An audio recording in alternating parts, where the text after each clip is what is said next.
তুমি যদি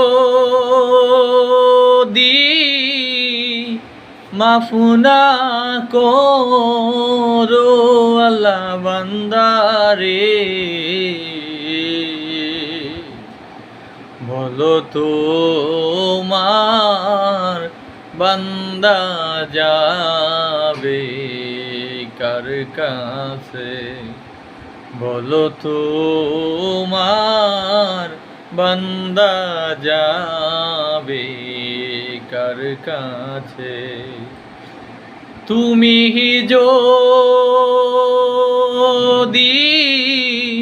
মাফ না করো আল্লাহ বান্দারে,